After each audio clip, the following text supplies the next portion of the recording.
રસ્તામાં કેટલા વળાંક આવે છે અકબર બિરબલની વાર્તા।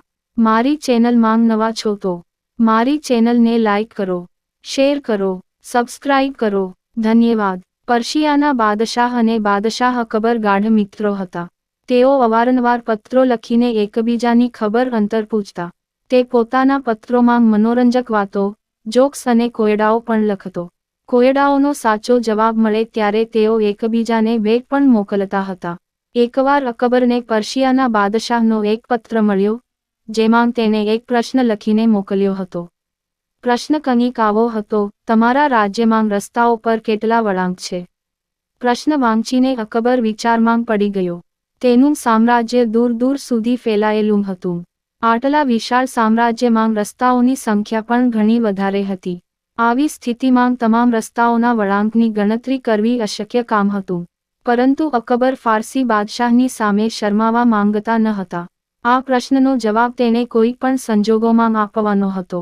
તેણે ટોડરમલને બોલાવીને કહ્યું, ટોડરમલ, તમે કેટલાક સૈનિકો સાથે તરત જ નીકળી જાઓ। તમારે અમારા સમગ્ર સામ્રાજ્યમાં રસ્તાઓના વળાંકની ગણતરી કરવી પડશે। આ કામ કોઈ પણ સંજોગોમાં પૂર્ણ કરીએ। ટોડરમલ તરત જ કેટલાક સૈનિકો સાથે નીકળી ગયો, પરંતુ ઘણા દિવસો બાદ પણ તે પરત આવ્યો ન હતો। અહીં અકબરને ચિંતા થવા લાગી કે ટોડરમલ આ કામ કરી શકશે કે નહીં। એક દિવસ બિરબલે અકબરને ચિંતિત જોઈ પૂછ્યું, જહાંપનાહ, શું છે મામલો? તું બહુ ચિંતિત લાગે છે। અકબરે બિરબલને પર્શિયન બાદશાહના પત્ર અને તેમાં પૂછેલા પ્રશ્ન વિશે જણાવ્યું અને કહ્યું, બિરબલ, અમે ટોડરમલને રાજ્યના તમામ રસ્તાઓ પરના વળાંકોની ગણતરી કરવા મોકલ્યા છે।